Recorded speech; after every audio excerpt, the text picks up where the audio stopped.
Donc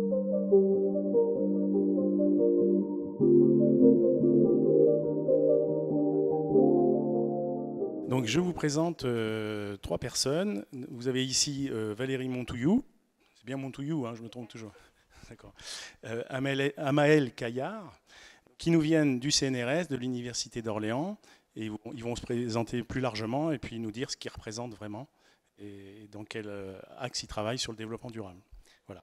Et ici présente Madame Hubert Joanneau, qui est référente de la FHF, qui est déléguée régionale ou départementale, je ne sais plus. Régionale de la FHF, donc dans la région Centre-Val de Loire, et qui va nous parler aussi des actions de la FHF sur le plan du développement durable, de la décarbonation, et ainsi de suite. Voilà. Donc nous allons commencer par CNRS, qui va nous faire une petite présentation de son travail. Merci. Merci pour cette introduction. On va continuer un petit peu à se présenter un peu plus en détail déjà, Valérie et moi. Donc moi, Amael Caillard, je suis chercheur au CNRS, détaché sur l'Université d'Orléans. Je suis chercheur comme Valérie, en physique et ingénierie, donc je suis assez loin de la santé au départ. Mon travail, c'est vraiment de faire de la recherche, d'encadrer des jeunes, de former des jeunes en physique. Ce n'est pas du tout au départ le développement durable. Mais on va en reparler tout à l'heure. Chaque laboratoire dans lequel on travaille, on recherchait des référents développement durable il y a quelques années, et sur la base du volontariat. Et donc j'ai été volontaire pour être référent développement durable dans mon laboratoire. J'y passe honnêtement plus que 10, plus que 20, environ 30% de mon temps, mais c'est complètement du bénévolat. Voilà, c'est juste pour me présenter plus en détail. Et ça fait presque 20 ans que je suis sur l'Université d'Orléans. Je vais juste donner le micro à Valérie pour qu'elle se présente et après on enchaînera sur les slides. Bonjour à tous, donc, je suis Valérie Montouillou, je suis aussi chercheur au CNRS. Alors moi je travaille dans les matériaux inorganiques, donc c'est pareil, hein, rien à voir avec le domaine de la santé. Je suis spécialiste en RMN, en résonance magnétique nucléaire, donc ça parle un petit peu plus. Voilà. Donc pareil, je suis référente de développement durable de mon laboratoire depuis 2 ans maintenant.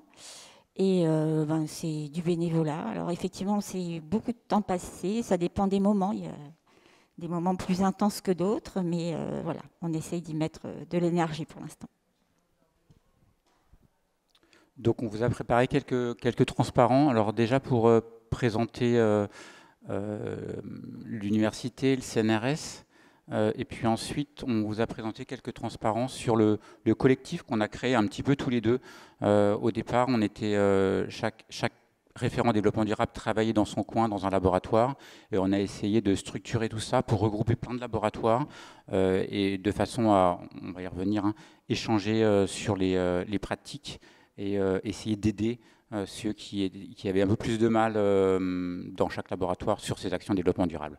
Alors déjà, l'université, alors, je pense que vous connaissez pour la plupart, mais bon, on a remis un petit plan d'Orléans-la-Source avec le campus universitaire, le campus CNRS et puis ce qu'on peut appeler le campus CHU maintenant. Donc c'est 3 campus de taille relativement similaire. Donc l'université d'Orléans, c'est vraiment le bâtiment est long, mais on doit être à 500 mètres, 1 km. Le site le plus proche, c'est l'IUT. Il y a l'IUT qui est à l'ouest de l'université d'Orléans. Et puis le CNRS est un peu plus loin d'ici. Il doit être, ça doit bien faire 2 km d'ici, je pense. À chaque fois, c'est 2 campus qui sont grands, très végétales. Tous les laboratoires et les sites d'enseignement qui sont sur ces campus, ils sont assez espacés. Donc voilà, on a une multitude de bâtiments sur ces 2 campus. C'est un petit peu la différence par rapport au CHU où quelque part il y a un gros bâtiment. Il y en a d'autres également, mais il y a un gros bâtiment notamment. Donc l'Université d'Orléans, j'ai mis quelques chiffres ici pour la présenter et puis pour comparer quelque part au CHU. Donc actuellement, c'est en 2023-2024, c'est 18 000 étudiants répartis à la fois sur l'Université d'Orléans, site Orléans, mais également sur d'autres sites géographiques et d'autres villes.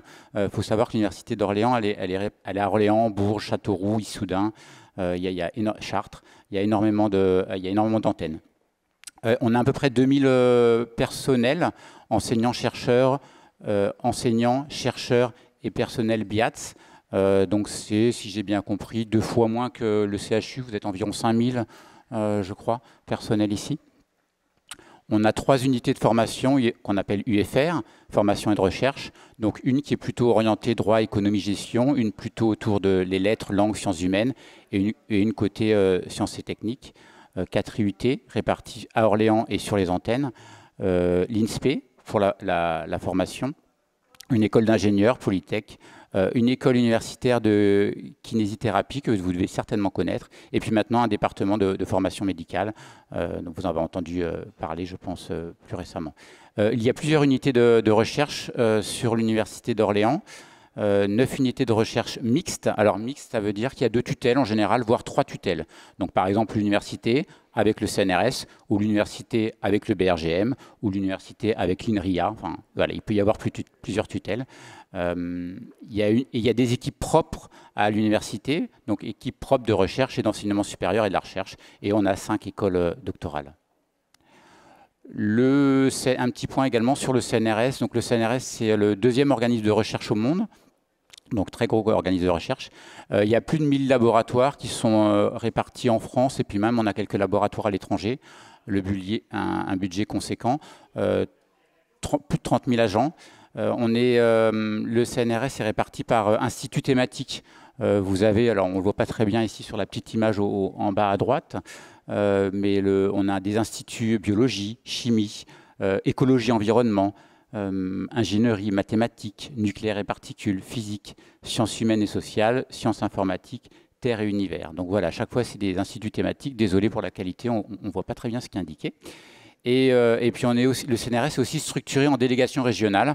Donc il y a 17 délégations régionales, et nous, Orléans, on fait partie de la délégation régionale Centre, Limousin, Poitou, Charentes. Cette délégation, elle a été créé, on va dire, le CNRS était plutôt créé en sortie de guerre, mais l'implantation à Orléans d'un campus CNRS, c'est en 1967. Actuellement, vous voyez, on a à peu près 765 agents permanents sur ce agent CNRS, répartis principalement sur le campus CNRS. Alors pourquoi on présente ces 2 campus-là et pourquoi on a très vite travaillé ensemble? C'est qu'il y a des agents CNRS qui sont sur le site universitaire, comme moi, et des agents universitaires qui sont payés par l'université qui sont sur le site CNRS. Donc en fait, c'est 2 campus qui sont très liés l'un et l'autre. Du coup, ça allait de soi quelque part de travailler ensemble sur plein de sujets, et notamment le développement durable. Sur le site CNRS, on a donc il n'y a pas uniquement Orléans, on a aussi des laboratoires qui sont à Tours, Nancy, Limoges et Poitiers. Donc le campus CNRS s'en occupe ici. Sur le campus orléanais, on a des unités propres de recherche, donc ça c'est des unités qui sont gérées entièrement par le CNRS. Et on a, j'ai l'impression qu'il marche moins bien. Oui. Et on a des unités qui sont mixtes, comme je viens de le dire, donc qui sont en partenariat avec l'Université d'Orléans ou le BRGM, par exemple. Vous voyez un ensemble de sigles qui correspond à chaque fois à un laboratoire, dont on va reparler plus précisément. Et il y a des unités également d'appui à la recherche. Bon, je ne vais pas préciser ce que c'est exactement. Et sur ce campus CNRS, on a un bâtiment administratif qui gère l'ensemble des laboratoires. Alors, au départ, le développement durable dans les laboratoires, on va dire depuis les années 90 et depuis les années 2000, c'était vu surtout sur nos thématiques de recherche. C'est-à-dire on nous incitait à travailler sur des thématiques qui étaient liées au développement durable. Donc, dans un esprit un petit peu technologue, on nous incitait à développer des panneaux solaires de génération, des piles à combustible, des batteries, micro-batteries, enfin voilà, c'est un esprit très, très technologue depuis les années 2000. C'est vrai qu'avec 2015 et l'accord de Paris est transposé au CNRS à travers des discours en 2020, juste après le Covid, on a commencé un petit peu à changer de façon de travailler, et on s'est rendu compte aussi que notre recherche avait un impact et qu'on devait certes travailler pour le développement durable, développer des nouvelles solutions, mais on devait aussi faire attention à notre impact en tant que tel. d'autant plus qu'on sait à travers beaucoup d'associations dans les années 2000 que, par exemple, négawatts, on entend beaucoup parler de négawatts, qu'on sait que pour atteindre nos objectifs de neutralité carbone, ce n'est pas uniquement de la technologie, des nouvelles sources d'énergie, de l'efficacité énergétique qu'il faut, c'est aussi de la sobriété. Donc ça voulait dire aussi pour nous changer nos pratiques de travail, comme pour vous d'ailleurs en santé. Et donc il y a eu des discours qui ont été notamment le discours du 24 janvier 2020, qui a été assez célèbre, qui a été donné par le Alain Schul. Donc Alain Schul, c'est pas n'importe qui au CNRS, c'est vraiment le délégué général à la science. Donc c'est quelqu'un qui s'occupe de la science. C'est pas quelqu'un qui avait pour habitude de parler de sobriété. Pas du tout. Pour autant, à travers son discours, il a quelque part parlé de sobriété puisqu'il a dit qu'on devait diminuer l'impact de notre recherche. Donc c'était un message assez fort et c'est quelqu'un. Alain Schul, c'est quelqu'un de très respecté. Quand il s'exprime comme ça à Paris, ça a de la répercussion sur l'ensemble des unités. Et en novembre 2020, alors c'était aussi en sortie Covid, il y a quelques chercheurs durant le Covid qui se sont dit comment réduire notre impact. Et ils ont créé un collectif qui s'appelle Labo 1.5, qui est très connu maintenant, qui nous aide à mesurer, à faire nos bilans carbone et puis également à faire des plans d'action dans nos différentes unités. On va y revenir. Et je suis certain qu'il y a aussi des laboratoires en médecine qui l'utilisent. Et ils ont organisé une première journée en novembre 2020 auquel on a participé. Donc voilà un schéma qui ressemble l'ensemble des logos des différentes unités qu'on représente quelque part. Donc on est une vingtaine d'unités de recherche sur l'Université d'Orléans et sur le CNRS, chacun avec plus ou moins de force. Autour des années 2019, 2020, 2021, on essayait d'avoir des mesures de développement durable dans nos unités. Donc on avait des référents développement durable, une ou deux personnes. Et on a eu en 2022 l'idée de se structurer tous ensemble, de discuter tous ensemble, de se regrouper pour se motiver. Parce que quelquefois on peut avoir tendance à se démotiver quand on a beaucoup de freins quand on a beaucoup de freins devant soi. Et puis pour se motiver et s'organiser, se structurer. Donc environ 20 unités, moitié sur le campus CNRS, moitié sur le campus universitaire, avec une bonne partie des unités qui sont mixtes. Et puis ce qui était important aussi dans ce collectif, on a aussi adjoint les tutelles, donc les référents développement durable du CNRS local et de l'université locale. Donc de l'université, c'est un vice-président délégué au développement durable qui est dans le groupe. Donc voilà, donc on a l'ensemble des laboratoires, des unités qui sont présentés, mais également nos deux tutelles. Et quelque part, ça crédibilise nos actions quand ensuite on va s'adresser aux directions de nos laboratoires. On dit, bah oui, on a discuté de ça, on a réfléchi de ça, mais avec nous, il y avait le VP développement durable de l'Université d'Orléans et il y avait le référent développement durable du CNRS. On est des laboratoires de champs disciplinaires très différents. Donc, on couvre 4 champs thématiques. Un premier champ thématique qui est lié à l'énergie, matériaux, sciences de la Terre et de l'univers. Donc c'est assez large. Une autre thématique qui est plutôt la biologie, chimie du vivant. Une troisième thématique, humanité, culture, société. C'est plutôt tout ce qui est ressources humaines. Et un dernier pôle qui est lié plutôt à la modélisation au sens de l'informatique. Donc tout ça pour vous dire que nos 20 unités sont vraiment de champs disciplinaires très différents, mais on partage une même préoccupation commune, c'était le développement durable. Et quelque part, c'était... Pour beaucoup d'entre nous, c'était la première fois qu'on discutait ensemble, qu'on se rencontrait, dans notre travail, on a très peu l'occasion de discuter ensemble, puisqu'on est sur des champs thématiques différents. Mais là, on vraiment partageait des points communs et des problématiques communes. Sur Orléans, il y a 2 pôles quelque part, ou 2 domaines thématiques qui ne sont pas représentés. C'est quelque part... un petit peu dommage, notamment un pôle thématique. On a tout ce qui est nucléaire et particules qui est très peu présent. Il n'y a pas de laboratoire sur Orléans qui sont dépendants de l'Institut nucléaire et particules du CNRS. Et on n'a pas, et ça c'est un peu dommage, pas de laboratoire dépendant de l'Institut CNRS écologie et environnement. Et c'est vrai que si on avait un laboratoire qui avait pour tutelle l'Institut écologie et environnement, ça nous aurait très certainement encore plus boosté. Et on espère, pourquoi pas, un jour, avoir un laboratoire, une unité liées à cela. Donc on regroupe, donc je vous ai dit, 20 unités, une quarantaine de personnes, la plupart sont référents développement durable de leurs unités. On se réunit 2 fois par an et surtout, ce qui est important, c'est qu'on s'est structuré autour de 4 groupes. Donc Valérie va beaucoup vous en parler, autour d'un groupe mobilité, d'un groupe achat, d'un groupe biodiversité et d'un groupe bâtiment. Donc pourquoi ces groupes thématiques ? Parce que quelques unités avaient fait leur bilan carbone et on s'est rendu compte très vite que le poste le plus émetteur, comme pour l'hôpital, c'est tout ce qui est relatif aux achats. Donc on voulait absolument un groupe achat pour pouvoir agir sur cet aspect-là. On voulait un groupe mobilité puisque c'est aussi un poste d'émission élevé. Un groupe bâtiment, c'est aussi un poste d'émission élevé. Et l'aspect biodiversité, alors ça l'est beaucoup moins, mais autour de 2020, c'était très sous-estimé. On parlait beaucoup d'impact carbone, impact sur le climat, mais on parlait relativement peu d'impact biodiversité. Et nous, nos campus étant immense. On a une biodiversité qui est très riche sur ce campus, donc c'est vrai qu'on était très sensible à ça. Donc on a aussi créé un groupe biodiversité. On regroupe, si on prend l'ensemble des 200 unités, on regroupe environ 1500 personnes, donc c'est loin d'être négligeable. Ça fait une force de frappe importante quand il faut aller discuter avec des représentants, c'est important pour nous. Et on est, comme je vous l'ai dit tout à l'heure, soutenus, mais ils font partie du collectif par le vice-président développement durable de l'Université d'Orléans, Vincent Roy, par les référents de développement durable du CNRS en délégation à Orléans, Marion Blin, et donc aussi tous les groupes développement durable des différentes unités.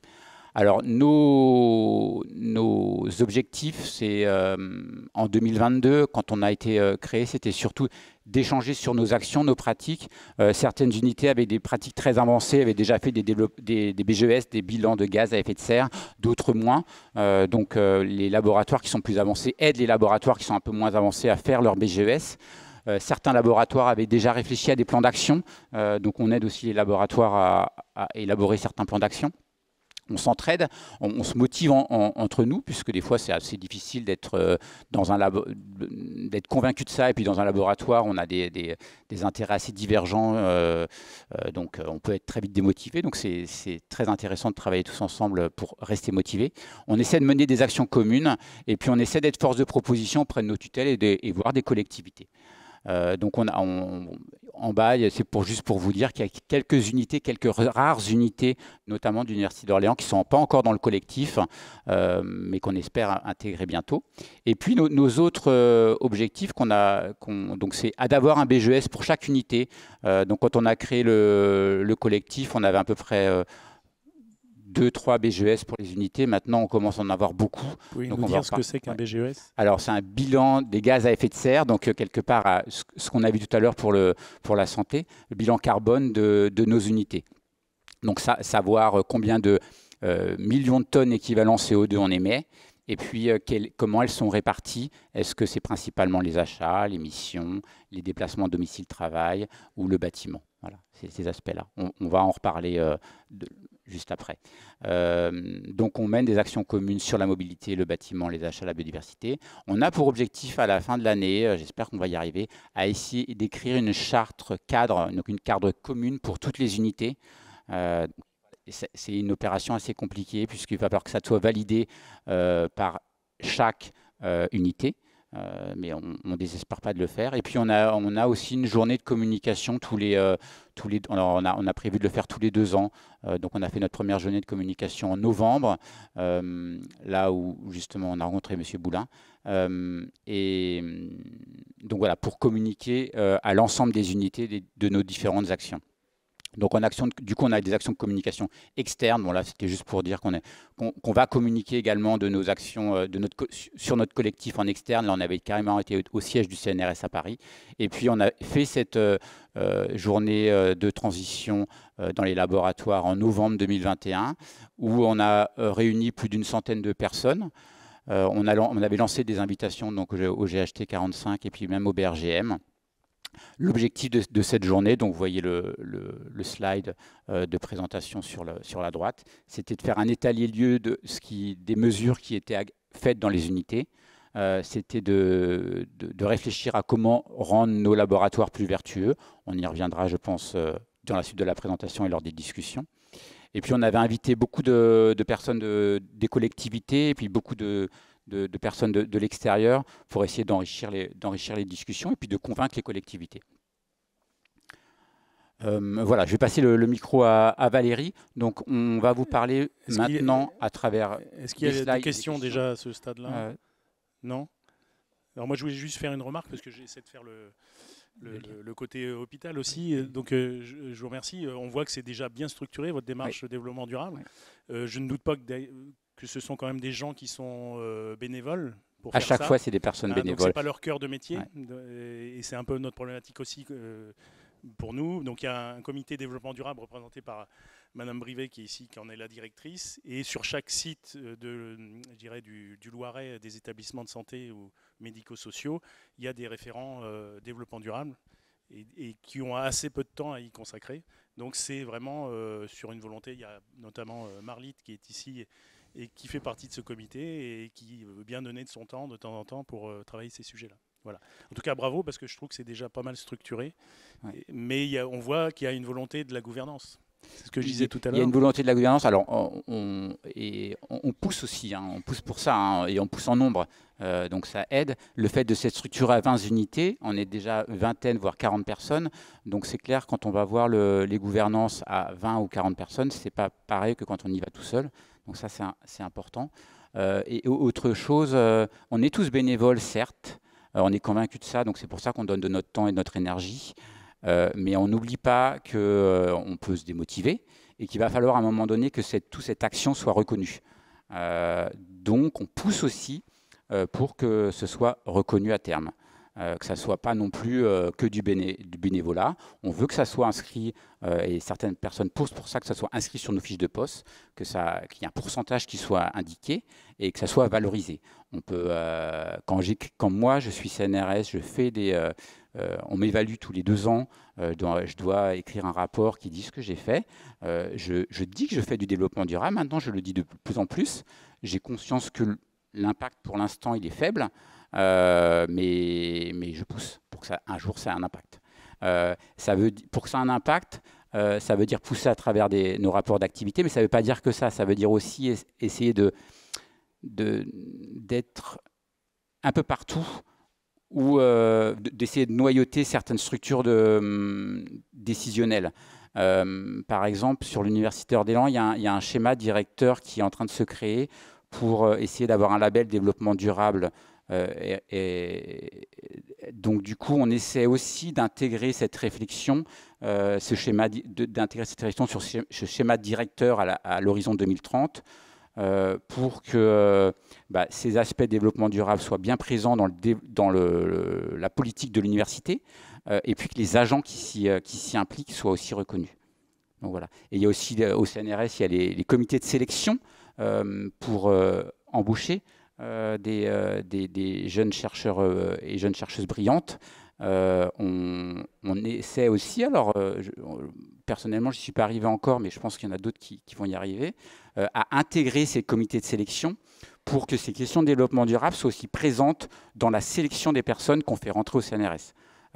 On mise pour l'instant, quand moi j'ai fait mon audition pour être recruté il y a une dizaine d'années au CNRS, j'ai pas du tout parlé du développement durable. Pour autant, j'ai fait un projet de recherche sur les piles à combustible, donc ça me portait déjà à cœur. Mais c'est clair que maintenant, pour moi, ça doit être dans tout programme de recherche et toutes nouvelles personnes qui sont embauchées au CNRS, il doit y avoir ce volet-là qui apparaît. Donc c'est aussi important que tous les référents développement durable, que les personnes qui sont sensibles à ça, essaient d'intégrer toutes les structures décisionnelles pour que les choses changent. Voilà, ça c'était...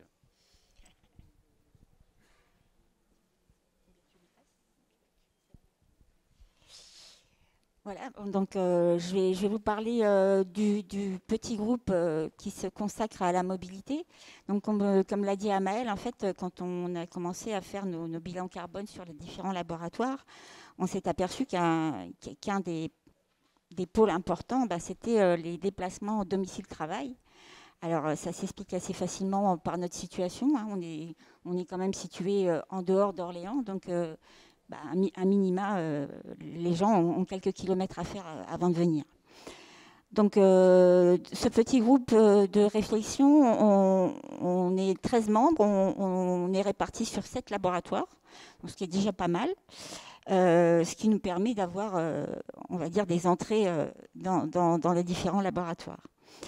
Donc, on a commencé par faire un état des lieux et on a envoyé un questionnaire dans les laboratoires. Alors là, c'est essentiellement sur le campus CNRS, où on a posé quelques questions. Alors ça rentre dans la comptabilité du bilan carbone développé par Labo 1.5, on n'a rien inventé, c'est des questions qu'ils posent. On a eu un taux de réponse assez important, on était bien contents de ça quand même. Et donc bon, voilà, donc les questions qu'on a posées, c'est un peu savoir comment les agents venaient sur leur lieu de travail, combien de kilomètres ils faisaient, et puis du coup on en a déduit l'impact carbone. Mais au-delà de ça, ce qui nous a intéressé, c'était de voir ça, c'est-à-dire de voir quelle était la part modale des déplacements. Et on s'aperçoit qu'en gros, on a 10% du personnel qui se déplace à vélo, pour 80%, plus de 80% qui se déplace en voiture et qui bien souvent vient tout seul dans sa voiture. Un autre point important, c'est qu'on a vu qu'il y avait quand même des cyclistes occasionnels. Donc voilà, il y a des gens qui tentent le coup et qu'il faut continuer à convaincre. Et puis on s'est aperçu aussi que les distances parcourues étaient des fois très très petites, parce qu'on voit qu'en voiture, certains agents ne font pas plus de 5 km par jour. Donc ce qu'on s'est dit, c'est qu'il y avait moyen de s'améliorer. Dans l'état des lieux, on a aussi regardé un petit peu les infrastructures qui étaient mises en place sur les différents campus, et on voit une très très grosse disparité entre l'université et le CNRS. Côté université, ils sont beaucoup plus en avance que nous, beaucoup plus en avance que le CNRS. Enfin, je dis nous parce que moi je suis sur le campus CNRS. Donc, il y a la présence de très nombreux abris à vélo sécurisés, fermés, avec un accès limité. Des ateliers de réparation sont organisés. Ils sont gratuits pour le personnel de l'université, ils sont gratuits pour les étudiants. C'est organisé, animé par l'association Interaction. Et il y a aussi toute une organisation de prêt de vélo, en particulier pour les étudiants. Donc vraiment, il y a une très très grosse volonté sur l'université d'aller vers les mobilités douces. Côté CNRS, on est vraiment à la traîne. On a quelques abris de vélo qui ne sont pas sécurisés. Alors évidemment, nous, on est un campus qui est fermé, donc la sécurité est peut-être moins importante, mais quand même. Ces abris à vélo sont en général très vétustes et très souvent saturés. Et puis, on a une intervention, nous aussi, pour faire réparer nos vélos, mais nous, c'est payant. Donc là aussi, on s'est dit qu'il y avait de quoi s'améliorer et qu'on devait faire des choses. Du coup, on s'est inscrit, le campus CNRS s'est inscrit dans un programme qui s'appelle le label Employeur Pro Vélo. Donc, ce programme propose des aides, des assistances, mais aussi des aides financières pour mettre en place tout un tas de dispositifs cherchant à promouvoir l'utilisation du vélo. Si toutes les mesures sont prises, on peut à la fin, à la suite d'un audit, obtenir le label Pro Vélo et avoir une médaille, donc bronze, argent, or, en fonction des points qu'on aura acquis. Donc, grâce à ce dispositif, on a élaboré un plan d'action. On a commencé ça en février, je crois. On va profiter des subventions pour proposer des formations. Donc, il y en a une qui va se faire là bientôt et qui va courir aussi qui va être répétée plusieurs fois dans l'année. C'est une formation sur la route vue du guidon, parce que bien souvent, on a l'habitude de conduire, et puis quand on se met sur le vélo, la route, on ne la voit plus du tout de la même façon. Donc, il faut pouvoir l'appréhender. Et puis aussi, on a envie de promouvoir un petit peu l'utilisation du vélo à assistance électrique. Donc on a proposé une formation aussi sur ce thème-là. On a organisé un atelier participatif qui a lieu aujourd'hui, d'ailleurs. La première fois qu'on le fait aujourd'hui, enfin, c'est aujourd'hui. Donc c'est un atelier qui permet de former les agents sur les petites réparations de base que chacun peut faire. Et ça permet aussi de se rencontrer entre nous et de s'échanger quelques conseils. Je peux poser une question? Oui. Alors, j'ai pas tout bien lu, c'est difficile des fois de tout suivre. Dans le questionnaire que vous avez eu au départ, est-ce que vous vous questionnez sur quels sont les freins pour ces mobilités douces? Oui, alors là, je ne l'ai pas mis dans le tableau, évidemment, mais il y avait une petite case à la fin, remarque. Et souvent, c'était les abris vélos. Bien souvent, on nous disait qu'ils souhaitaient avoir un abri vélo en arrivant à avoir un lieu sécurisé pour pouvoir déposer le vélo et le laisser toute la journée. Sinon, parmi les freins, c'est le danger. Beaucoup le danger. Les gens ont peur, en fait. Il se trouve que le chemin pour arriver de chez eux au lieu de travail n'est pas sécurisé. Et ça, c'est vrai qu'il y a vraiment des points. On a pointé des endroits stratégiques sur le parcours qui sont vraiment des points dangereux. Oui, on a identifié les points sensibles pour les cyclos venant au CNRS ou à l'Université d'Orléans. Donc, à travers une cartographie, c'est quelque chose qu'on a partagé aussi avec le BRGM. On est parti d'un constat du BRGM et du coup on essaie de mixer tout ça. Il serait peut-être bien aussi de le faire avec vous pour essayer d'identifier sur la source et sur le pourtour quels sont les endroits qui sont dangereux en vélo, et Dieu sait qu'il y en a, de façon à être nombreux et d'être force de proposition pour la métropole notamment. D'autant plus que c'est universitaire maintenant l'hôpital, donc il y aurait une logique. Je voulais savoir, vos formations, ateliers participatifs, ça a déjà eu lieu, ça? Alors, non, la première, elle va avoir lieu en mai. D'accord. Alors, ça c'est rentré directement dans le programme Label Pro Vélo.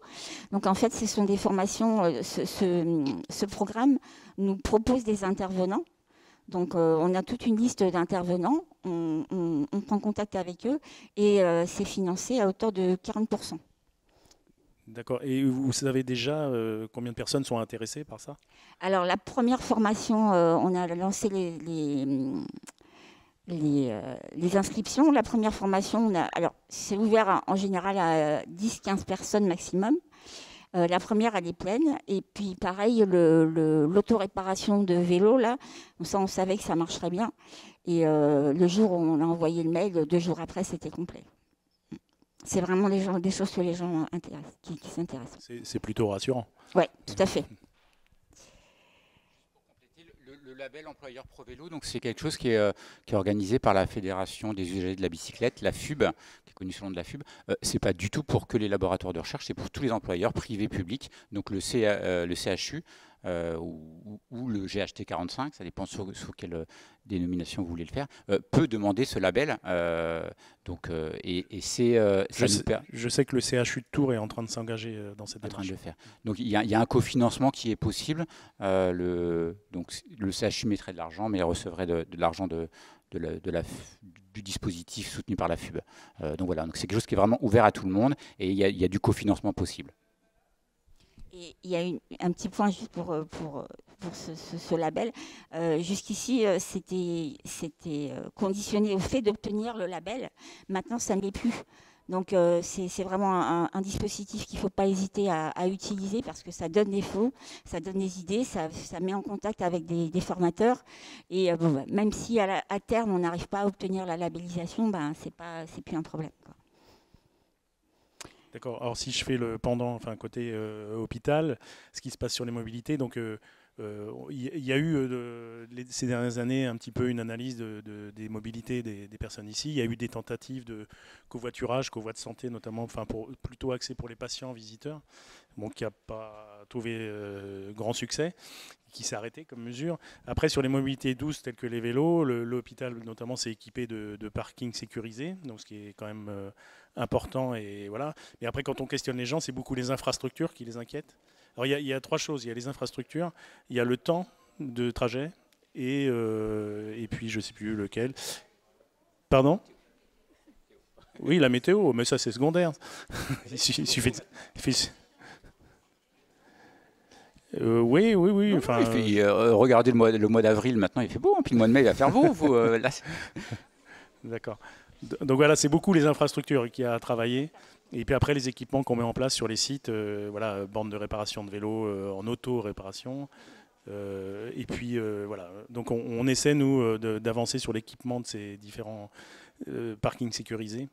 Et c'est important. Alors après, la formation, je trouve qu'elle est intéressante, et notamment si je rebondis sur la remarque par là, c'est de dire que le vélo, c'est praticable toute l'année, il suffit d'être équipé. Voilà. Tout à fait, ouais. Et puis, moi, j'insiste un peu sur le vélo à assistance électrique. Moi, j'en ai un. Ça me permet de venir de mon lieu, de mon domicile, qui se trouve à 30 km d'ici. Donc, voilà. Franchement, il faut essayer. Ça vous change la vie. Voilà. C'était ma petite note personnelle. Ouais, donc pour finir, donc effectivement, les infrastructures, c'est super important. Et donc, typiquement, sur le campus, on va mettre en place un petit espace réparation en libre service avec tous les outils nécessaires, quelques chambres à air, etc., pour permettre aux personnes qui viennent occasionnellement, qui ne sont pas forcenées du vélo, de pouvoir pallier à des petits problèmes. On va acheter aussi beaucoup d'abris qui soient pratiques, sécurisés, et puis sur lesquels on pourra mettre nos vélos sans risquer de les abîmer. Et puis on va faire une petite distribution de kits de sécurité. Donc ça, c'est surtout pour sensibiliser les agents. Ce qu'on fait beaucoup, de toute façon c'est la base de la chose, c'est communiquer. Alors il y a effectivement l'effet bilan carbone, l'effet bon pour la planète, et puis il y a aussi tous les effets bons pour la santé. Donc on essaie de communiquer un maximum là-dessus. Alors malheureusement, on a parlé beaucoup là, vous avez parlé beaucoup de temps de tout ça. On va être un peu limité par le temps, donc si on pouvait accélérer un tout petit peu. Je vais juste vous parler de ce qu'on a mis en place. Du coup, ce qu'on essaye de faire, c'est vraiment de motiver les gens à au moins prendre le vélo une fois, et puis de voir que c'est faisable et que ça peut se faire ensuite au moins occasionnellement. Donc on a organisé dans le cadre de l'opération Mai à vélo, c'est une opération nationale, on a organisé un petit challenge interlabo, donc ce qui va permettre de confronter tous les laboratoires. Chez les laboratoires, les agents doivent faire le plus de kilomètres, et puis les laboratoires doivent motiver leur personnel à tous se mettre au vélo. Et voilà. Et dans ce cadre-là, on organise des éléments festifs. Ça va être vraiment le mois de mai. On va sensibiliser à fond sur le vélo, quoi. Voilà. Ça, on le fait en 2024. Donc entre les 20 unités, un challenge entre les 20 unités, mais quelque part, c'est aussi un challenge entre les deux campus. Donc on va récompenser le meilleur des campus, le campus CNRS ou l'Université d'Orléans. On espère que l'année prochaine, puisque l'hôpital le fait aussi. Donc l'année prochaine, on essaiera de faire un challenge. On l'a fait l'année dernière aussi. L'année prochaine, on fera un challenge commun pour rentrer en compétition avec vous. Chiche. Je suis sûr qu'on est meilleur. Ah non, je pense pas. Non. Au CNRS, on a des cyclistes qui font 30 km le matin, 30 km le soir, et il n'y en a pas qu'une, il y en a plusieurs. Le meilleur l'année dernière à l'hôpital avait fait 700 km dans le mois. Celui au CNRS actuellement a fait 350 si c'est des en une vélos semaine. électriques ou pas, attention. Voilà, et on couple ça à des événements festifs, donc c'est de la stimulation, on va dire, sous l'aspect festif, mais ça marche, ça marche vraiment, et donc si on pouvait faire ça à l'échelle de toute la source avec les différents campus, je pense que ça serait un bon moyen d'échanger, de travailler ensemble et de stimuler. D'accord. Vous vouliez ensuite parler des achats, des autres thèmes? On va peut-être donner la parole à Madame Hubert-Joanneau, et puis on verra si on a un peu de temps après pour rebondir. Est-ce que vous des questions peut-être déjà? Non? Non? C'est bon?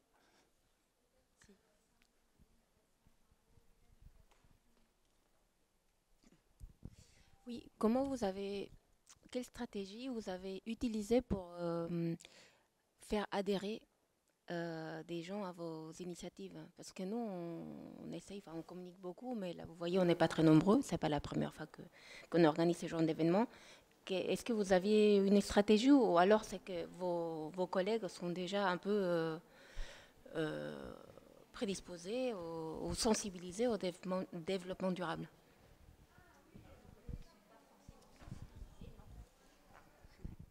Je pense qu'on est à peu près comme vous, hein. Il y a des gens sensibilisés, d'autres qui se disent ah oui c'est bien, mais bon moi je fais pas. Et puis voilà quoi. Donc je pense qu'on est tous pareils.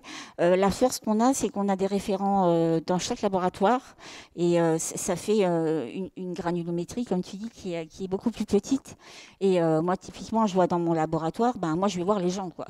Par exemple pour avoir le questionnaire qu'on a fait passer, ben j'ai envoyé des mails et puis après je suis allée voir les gens. Au fait, tu as répondu à mon questionnaire. Enfin voilà, c'est vraiment comme ça que ça marche. Hein. C'est parce qu'on a des référents, je pense, dans les laboratoires et qu'on passe toujours par ces intermédiaires-là. C'est-à-dire que nous aussi, on les valorise. C'est-à-dire qu'on leur donne un rôle. Et ça, c'est les personnes qui sont, elles, le plus motivées, le plus sensibilisées et qui vont ensuite pouvoir aller chercher les autres, quoi. Et leur donner, et les valoriser, comme a dit Valérie. C'est hyper important pour être finalement assez nombreux, pour avoir un impact. Et puis, ça rejoint la discussion de tout à l'heure et la question que j'avais posée. Il est important que la direction des laboratoires crédibilise, j'avais mis crédibiliser sur ce slide, les actions des différents comités. C'est clair que sans les directions, on n'y arrive pas. Donc, ça doit être impulsé notamment par les directions, crédibilisé par les directions, et ça doit être inclus aussi dans le plan de développement des laboratoires ou les stratégies scientifiques des laboratoires. Donc si on prend l'exemple du CHU, j'étais très content d'entendre tout à l'heure que parmi les 9 piliers de développement du CHU, enfin je ne sais pas quel terme a été exactement utilisé, mais il y avait cet aspect développement durable. Ça doit vraiment être quelque chose qui est mené de manière réfléchi de tout en haut et de manière transversale. Et puis le dernier point, j'en ai parlé juste à l'instant, pour continuer à motiver les gens, à un moment donné, il faudra que ça soit valorisé. Il faudra que les personnes qui s'impliquent puissent le valoriser dans leur travail, carrière, je ne sais quoi. Ça sera important à un moment donné. Donc, merci. Nous donnons la parole maintenant à Madame Hubert-Joanneau de la FHF. Merci. Quelques mots pour vous présenter la FHF. La FHF et quelques chiffres, c'est au niveau national 1000 établissements de santé, 3000 établissements médico-sociaux et environ 1 million de professionnels qui travaillent dans ces établissements. Avec une représentation avec un siège à Paris et une représentation dans l'ensemble des régions françaises, avec au niveau national des pôles d'expertise, ressources humaines, financières, mais également maintenant un pôle et des référents, des experts sur le développement durable, des commissions d'expertise et des comités composés de professionnels de terrain. J'insiste surtout sur ces expertises qui sont apportées par le terrain. La FHF aussi, ce sont 3 grandes missions. La première, c'est la défense des intérêts de ses adhérents, mais également proposer auprès des pouvoirs publics et des élus, et notamment dans le cadre des débats parlementaires, proposer des évolutions de la réglementation, mettre à jour les sujets d'actualité qui concernent les établissements. C'est également promouvoir et valoriser les actions du secteur, ce que font les établissements sur le terrain. Et dans ce cadre-là, c'est la mise à disposition d'un certain nombre de ressources, des veilles, des notes juridiques, des analyses, des annuaires de professionnels, la collecte de données et des publications. C'est également animé et fédéré au travers de colloques, de webinaires, et puis le grand rendez-vous annuel, je dirais, qui est Santexpo, qui se déroule tous les ans au mois de mai à Paris, au Parc des Expositions. Alors, au titre de ces missions, la Fédération hospitalière de France, sur le développement durable, mène un certain nombre d'actions depuis une dizaine d'années. Pourquoi ? Je crois que les interventions, notamment du Shift, que vous avez vu tout à l'heure, le démontrent. Et je citerai surtout en priorité les enjeux de santé publique. Et surtout agir sur les déterminants de santé. On sait bien que les déterminants de santé, ce sont les déterminants environnementaux, les déterminants liés à la personne, la génétique, voilà, les enjeux personnels, les enjeux comportementaux, face aux addictions, au tabac, mais aussi les actions sur les déterminants sur le système de santé. Et là-dessus, il y a un intérêt à ce que la FHF se mobilise, et c'est ce qu'elle a fait, pour réagir sur par rapport à la dégradation de l'écosystème, puisque ça a un effet sur la santé des populations, et il faut absorber ces effets et donc agir sur les déterminants et agir en amont. Donc pour favoriser l'accès au système de santé, à la qualité et la pertinence des soins, mais aussi agir sur la prévention. Et je citerai une action aussi importante qui se développe de plus en plus au sein de la FHF, et nous allons le déployer en région. Je regarde Jean-Luc Davigo ici. C'est la responsabilité populationnelle. Je ne vais pas le développer ici, mais c'est un projet qui tente à rapprocher la ville et l'hôpital et à positionner davantage l'offre de soins sur la prévention pour éviter la dégradation de l'état de santé des populations et éviter qu'ils n'arrivent à l'hôpital. Donc je crois que c'est important dans le cadre de toutes les actions qui se mettent en place sur le développement durable. Et puis on le voit, tous ces enjeux de santé publique et environnementaux, c'est une responsabilité partagée par l'ensemble des acteurs, et le secteur de la santé et du médico-social doivent prendre leur part. Et puis, en tant que soignant, il y a un enjeu d'exemplarité de l'ensemble des établissements. Ça a été dit aussi, il y a un enjeu fondamental de s'y intéresser et de se mobiliser. C'est le poids que représentent les établissements de santé et médico-sociaux. Ce sont des gros consommateurs et des gros producteurs. Je ne reviendrai pas sur tous les chiffres qui ont été évoqués, pour l'ensemble des achats, mais pour l'ensemble des flux et des reflux, je dirais, de l'ensemble des établissements. Consciente aussi qu'il faut... La FHF est consciente qu'il faut accompagner aussi les changements que cela induit dans le changement des pratiques. Si on veut réduire les émissions de gaz à effet de serre, chercher des substituts, on l'évoquait tout à l'heure, je n'ai pas précisé, je ne suis pas spécialiste du sujet. Mais si on veut aussi chercher des substituts sur les médicaments, notamment sur les différentes consommations, changer les pratiques dans les achats, il faut accompagner ces changements de pratiques. Ça implique un engagement aussi dans la recherche de sens.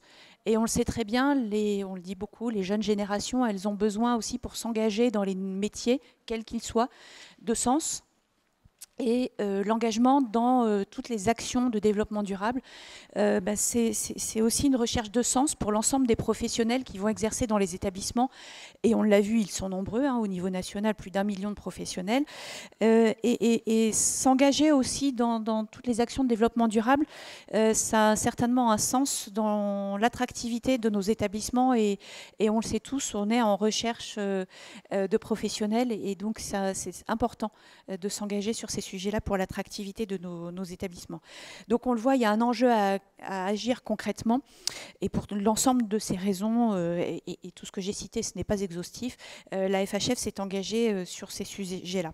Concrètement, donc depuis une dizaine d'années, elle a déjà produit, je ne vais pas refaire le fil de ces 10 dernières années, mais déjà dans le cadre de la campagne présidentielle, la FHF produit à chaque campagne présidentielle un certain nombre de propositions à destination des candidats, et il y avait déjà une vingtaine de propositions qui avaient été poussées pour la dernière campagne présidentielle. Et plus récemment, en novembre 2023, 50 propositions ont été élaborés. Je vous montre le fascicule pub qui a été, merci, qui a été publié, qui est disponible sur le site de la FHF. Et ces 50 propositions formulées donc par des experts, et j'insiste encore une fois sur ce sujet, par des professionnels de terrain, ces propositions, elles s'adressent à tous et à de multiples acteurs, que ce soit les pouvoirs publics, les préfectures, les agences régionales de santé, le ministère, les agences de l'eau. Donc elles sont à destination du plus grand nombre. Mais sur ces 50 propositions, alors certaines ne sont pas pour des cibles uniques, mais 35 propositions s'adressent directement aux établissements de santé. Elles concernent, elles vont, et il en a été pas mal question dans les différents échanges, elles s'adressent à la gouvernance, au pilotage dans les établissements. Elles touchent tous les secteurs, que ce soit le bâtiment, dans le cadre des investissements, elles touchent les achats, on en a parlé, elles touchent les pratiques professionnelles, les prescriptions notamment, et elles concernent également la prévention, et je reviens sur le sujet de la responsabilité populationnelle que j'évoquais précédemment. Évidemment, dans le cadre des propositions, il y a un certain nombre d'entre elles qui concernent le financement. Certaines mesures nécessitent des financements, ça a été dit aussi tout à l'heure. C'est important et la Fédération hospitalière de France s'en est emparée. Mais pas que. Dans les 35 propositions qui s'adressent aux établissements de santé, il y a des mesures qui ne nécessitent pas forcément des financements et permettent, il y a des actions qui permettent d'agir dès à présent, sans moyens supplémentaires. Parmi les propositions qui ont déjà été formulées, un certain nombre d'entre elles ont déjà été suivies d'effet par les pouvoirs publics, et notamment la création de 150 conseillers en transition écologique et énergétique en santé. La preuve, merci. À ma droite. Alors après, il faut citer quand même les difficultés de recrutement que j'entends sur ces postes. Et tout à l'heure, j'ai eu un appel d'un établissement médico-social de la région qui me disait que lui, le poste est publié, mais il a du mal à recruter. Le CEPIA 41, c'est ça ? Exactement, on ne peut rien vous cacher. C'est le CEPIA 41. Je suis un peu seul dans le désert, donc je sais. Je cherche des alliés. Il y a une création de poste il n'y a pas longtemps à Tours. Tout à fait. Mais on voit bien, certes, une mobilisation qui n'est peut-être pas à la hauteur des espoirs aujourd'hui, mais on voit bien qu'il y a besoin de s'appuyer sur des compétences et une mise en relation. Et effectivement, donc vous n'allez plus être seul en région, mais on espère que il y a vous serez encore moins. Une nouvelle fois une question de gouvernance, et il faut que notre ARS, l'ADEME, tous les organismes qui pourraient être porteurs de ce genre de mesures avancent sur ces sujets-là, parce qu'on est on n'est pas très supporté, je dirais. Et on espère. Il y a des situations très disparates sur la France. Il y a des régions où il y a beaucoup de conseillers en transition. Ils ont même d'autres noms, parce que historiquement, il y a des régions qui avaient avancé sur ce sujet-là. On appelle ça des CEP, par exemple, en Pays de Loire, conseillers énergie partagée. Ça peut être des SEM, ça peut être voilà.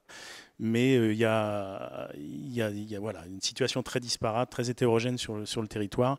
Mais c'est souvent lié au fait que les ARS, que ces organismes-là soient impliqués ou pas.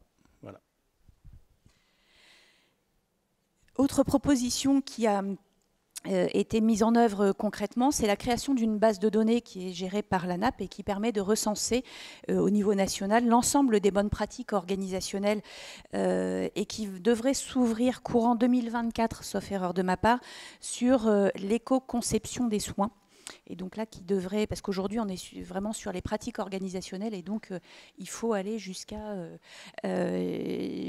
soins pour toucher le plus grand nombre, jusqu'aux soignants, qu'ils soient médecins, infirmiers, auxiliaires de puère, enfin voilà. Troisième mesure qui a trouvé un écho favorable, c'est la mise en place d'un comité de pilotage au niveau national, comité de pilotage de la planification écologique dans les établissements de santé et médico-sociaux, qui regroupe l'ensemble des fédérations représentatives des établissements placés auprès du ministère de la Santé. Et également l'inscription dans la loi de financement de la sécurité sociale pour 2024 d'une réflexion sur les dispositifs médicaux à usage unique et qui devrait donner lieu à une expérimentation courant 2024 qui concernera a priori plutôt les CHU. Dans les actions que mène aussi concrètement la Fédération hospitalière de France, il y a des journées nationales. Il y a eu le 5 mars, sauf erreur de ma part, une journée nationale sur la transition écologique qui a été organisée par la FHF. C'était la 2e édition du genre. Il y a eu depuis leur mise en place 18 webinaires organisés sur transition écologique, développement durable. Il y a des prix FHF également. Il y a eu l'année dernière des prix de thèse qui ont été remis pour des actions exemplaires et ce sont des prix qui sont remis tous les 2 ans à des internes.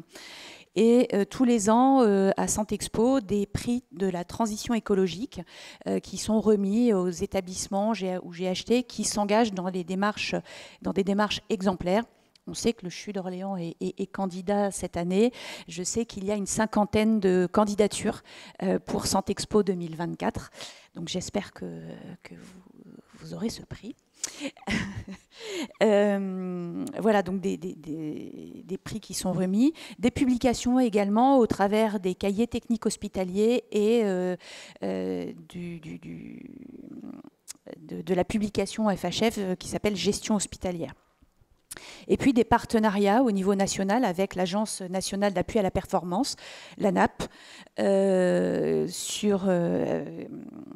notamment participation à la banque de données que j'évoquais tout à l'heure sur les retours d'expérience.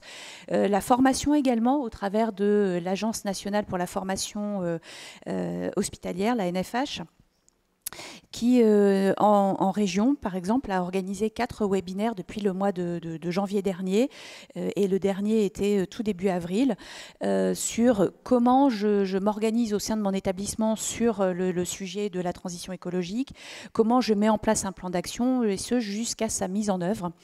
Donc, formations qui sont ouvertes aux hospitaliers. Et donc en région, donc ce partenariat avec la NFH, il existe également en région. Nous allons organiser le 5 novembre prochain à Châteauroux un congrès dont le thème est sur le développement durable. Et puis, nous avons un certain nombre de groupes thématiques ou de conférences, la conférence des DRH, la conférence des directeurs des affaires financières, conférence des directeurs des systèmes d'information. Et donc, nous avons prévu de mettre en place un groupe de référents des développements durables. Ce n'est pas encore organisé, mais nous allons le faire à l'issue de notre congrès sur le développement durable du 5 octobre prochain. Et donc, ça nous permettra de mettre en réseau et en relation les conseillers techniques, des directeurs. Enfin voilà, l'organisation de ce groupe n'est pas encore définie, mais avec ce que j'ai entendu et le besoin de partager les différentes initiatives, je pense qu'il y a tout un intérêt à mettre en place ce groupe de travail. Donc c'est une perspective 2025. Voilà. D'accord, merci beaucoup. Je voulais juste rebondir un petit peu sur le travail de l'ANAP aussi, qui fait un gros travail de coordination, enfin à mon niveau en tout cas pour les conseillers, mais pas seulement. Et je pense qu'il y a des thèmes très transversaux, hein, mobilité, achat, ainsi de suite, qui peuvent vous intéresser. Allez voir le site de l'ANAP, il y a énormément de webinaires, il y a beaucoup de choses très intéressantes et des idées à partager grandement, je pense. Donc n'hésitez pas à aller voir. Merci Madame Hubert-Joanneau. Est-ce que vous avez des questions à lui poser ou pas? Non? Pas particulièrement. En tout cas, je remercie la FHF. Ça me fait plaisir d'avoir des organismes comme ça qui nous supportent un petit peu et qui enrichissent la réflexion. Et je vois bien qu'il y a le travail, on voyait bien tout à l'heure sur la conférence du Shift Project, où on parlait beaucoup de prévention. Ils sont très axés sur la prévention à la FHF. Et je vous invite à survoler leur brochure là, et elle est très très riche. Et ils sont du coup ils sont très bien installés au niveau ministériel. Enfin, vous avez une voix qui porte et il ne faut pas s'en faire des ennemis. Voilà, merci beaucoup. Non, au contraire, pas ennemi évidemment, mais surtout ne pas hésiter à nous saisir pour faire remonter vos initiatives. C'est important parce que on peut s'en faire l'écho au niveau régional. Je ne l'ai pas cité, mais évidemment, toutes les actions qui sont faites au niveau national, elles se déclinent également au niveau régional. Nous, nos interlocuteurs privilégiés, ce sont les ARS, les conseils départementaux, le conseil régional, les préfectures. Donc effectivement, au contraire, nous devons être une boîte de résonance.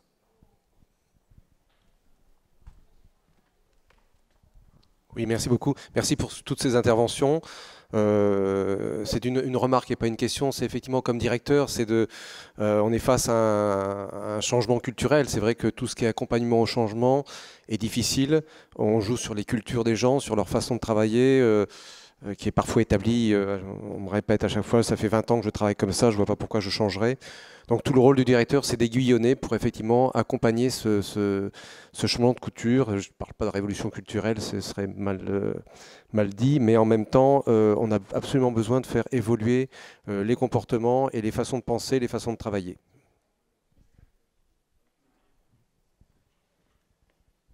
Je voulais juste un petit peu rebondir là-dessus et poser une question à ces chères personnes. Le CNRS, c'est le temple de la recherche. Il y a une catégorie sciences humaines. Est-ce qu'il y a un travail de fait, enfin, à votre connaissance, sur les freins au comportement, au changement des comportements? Oui, c'est sûr. Alors sur Orléans, je suis pas trop au courant, mais oui, il y a énormément de recherches, d'ailleurs de plus en plus, qui sont faites sur comment combattre ces freins, comment combattre ces biais qu'on peut avoir. Et puis, par exemple, j'organise en fin d'année une action nationale de formation sur la qualité dans le développement durable. Et une de nos actions, c'est justement la qualité humaine et comment avoir comment amener à faire changer les comportements de manière progressive. Et voilà. Donc oui, il y a énormément de recherches sur cet aspect-là. Voilà. C'est un petit peu le nerf de la guerre, oui. Puis comment modifier les comportements quand il y a des comportements qui sont bien établis depuis 20 ans, 30 ans, 40 ans, et quelque part, le travail est bien fait. Mais du point de vue développement durable, il peut être mieux fait. Donc c'est pas évident de faire changer certains comportements, mais peu à peu, on y arrive. D'accord, pas d'autres questions? Non? Bon, on pourrait passer des heures à parler de tout ça. Il y a tellement de sujets à aborder, les éco-soins, voilà, le développement durable, c'est hyper large. Enfin, ça touche tout en fait. Voilà, donc on vous réinvitera. Merci de votre partage. On n'est pas allé au bout de votre présentation, mais on y reviendra plus tard. Et puis on viendra vous visiter. Je pense qu'il y a des belles synergies à créer sur ce campus qui est commun finalement. Voilà. Merci beaucoup de votre venue. Merci Madame Hubert-Joanneau.